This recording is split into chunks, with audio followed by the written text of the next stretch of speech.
Hi you guys out there in YouTube land, Chibi here with my newest girl, Alice.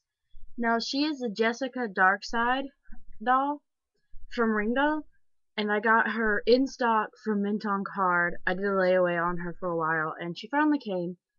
So I've decided I'm going to do a bit of a body review, because I've not really seen much about Ringdoll at all on here, and I wasn't even sure what I was getting when I got her, so I'm going to start from the bottom and work my way up. First you have her feet, which they are flat. They're not heeled because her shoes have this heel look to them. So I wasn't really sure that they were going to be flat, but they're pretty detailed. Her foot motion is like about that far up and that pointy down, which is pretty well. Then I'll go ahead and say this now. She is French resin by my understanding, and I guess French resin has a lot more tooth to it than normal resin because her joints are a lot harder to move.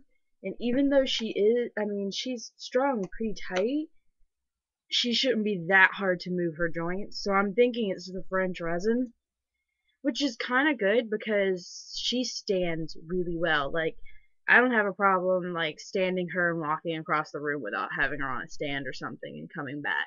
I wouldn't leave the room with any of my dolls stood, no matter how much I believed in their standing power if I left the room. But as long as I'm in the room, I have no problem leaving her stood or standing. Sorry. And I think that has something to do with the French resin and how hard it is to move the joints, because some of my dolls, their ankle joints move so easily. I think that's kind of why they have a hard time standing. But onto the knee. I'm saying it now because my knee joint's gonna be really hard to move. It's this kind of, that's about as far as it goes. After that, you're messing with the thing. Let me pull this down. It's this piece right here, and a ball joint that has a locking mechanism right there. But that's a part of the actual knee, so it's only this one piece. It comes down and she can do about that, and that's it. But as you can see, like, you have to kind of manipulate the joints because they're so stiff. How does that look? That looks good, I guess. Yeah.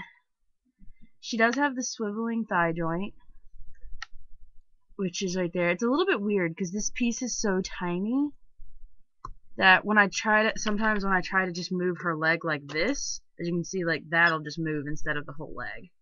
It's kind of cool because, like, if you look at some of the resin parts, I've already seen their these little etching marks that label it as left. I don't see if you can see that or not. But yeah. And then we have kind of your average little ball here.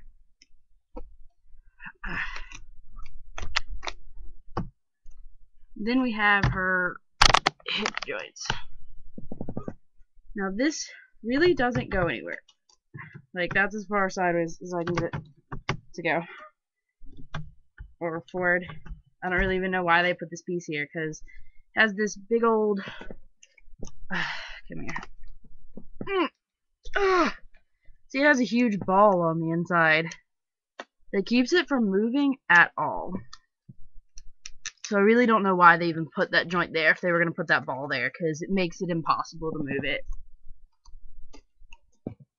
But not a huge problem, especially if you're not used to a doll having a joint there anyways. Then we have her upper here joint, which is pretty good. She slouches back pretty well. And, like, she'll slouch back further than the part is because there's, like, so much tooth to this that she'll stay slouched back. And then she slouches forward about that much. I mean, technically, you could get her to... It's about as slouchy as she slouches. Slouchy. Slouchy. Sorry. Then you have her hands, which are pretty detailed and pretty. You can't see as much detail on the fingers and stuff just because it's translucent. They're like slightly, they work more like hands like our hands, if you put our hands up against like a lighted window, you can see a little bit of light through your hand, like through your skin a little bit. If you had to like, that's how their skin is, the whole French resin thing. But here is how her arm joins. There's no extra ball there or anything. It's just one piece. Then we have her skin does some weird stuff on camera. Here's her arm joint, and that's about as far as it really likes to go. Let's see. As you can see, like this little piece here gets smaller, so you can pull it out and do like that. And then you have the box knee joint, but you have to kind of pull it out because it really won't come out on its own. You have to pull. And your average joint here with no extra piece.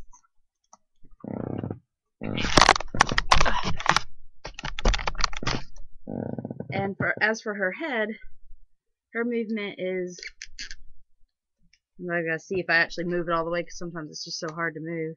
That's about her down, her up, her side, her head cap is one magnet and a little hooky down here. Yeah. And one thing really interesting about them, Ringdolls, is they don't have an S-hook. They have this big old huge piece of metal with like, over here, it's like a little spring right here. Can't really see it on camera. Let's see. There you go. And so I've never seen that before, but it is pretty easy to take her head off because of that. Considering she's pretty tightly strung. And like, as you can see, I can do that just through the camera. It's probably the easiest head I've ever had to get off.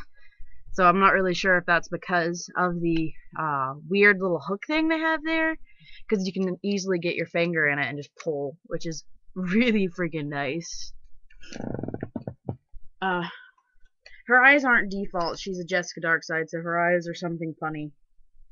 Oh, I turned this the wrong way. Hold on a second. There we go. But that's pretty much the female teen body for girls. If you have any questions about her, how she works, or how she came, or anything like that, just give me an, actually I forgot to say, her outfits that come with her are very interesting, because the dress, if you've seen the Darkside Jessica doll, I already put it up, because she's going back in her box, because I have to hide her, so, but, is really fluffy, and looks it's really cute, but fluffy, and it does have the blood on her outfits. You might have seen that in my previous video.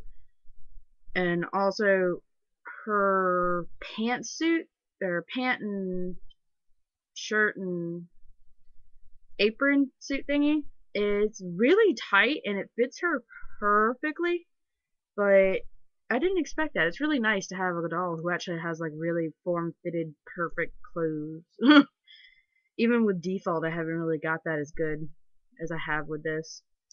The Ringdoll wig is, if you watched my previous videos, I have another Ringdoll wig that I used for a Doll Zone girl that I hate because it's really bad quality. Gotta say, her wig's not much better. It's just not as good as a synthetic feel to the wig, and it gets tangled really easily, and her wig comes like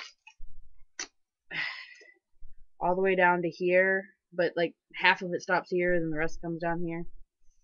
And it's just, and you can see the wig cap through the hair on the very top of her head and stuff, so she'll probably be getting a new wig or something. Hopefully sometime, I'm gonna say next week. I might have to take a week off of doing videos next week, or this week technically, but for the rest of this week, because I have exams and a 20-page paper to write and all sorts of stuff, so I really won't have much time, and I can't let myself be procrastinating anymore. I just wanted to do this because someone actually asked for the review of this doll, and so I'll probably be taking about a week off, and hopefully starting next week, I have some hit and misses where I gotta leave town for a little bit, but sometime next week I'm gonna do an update on my all my new characters, like her character, because her name's Alice, and Draco, who is my Doll's Own Wing too. My dear boy, I can give you the character on doing that as well, but he's in pieces right now because I decided I wanted to unstring him just to see. It was a bad idea because he has really tiny S hooks that don't like me. And who else? Oh yeah, Leela. And I'll do a background update video on them because they're all part of my big SD story. And I don't really know exactly when, but my minifees are apparently shipping to DD right now. So if I get them in time, I mean, of course there'll be another video because there'll be a box opening video that hopefully doesn't mess up this time like hers did. And that'll be about it. And if they're here at that time, I'll go ahead and do an update video on them. Oh, but thanks for watching, and I'll see you later. Bye!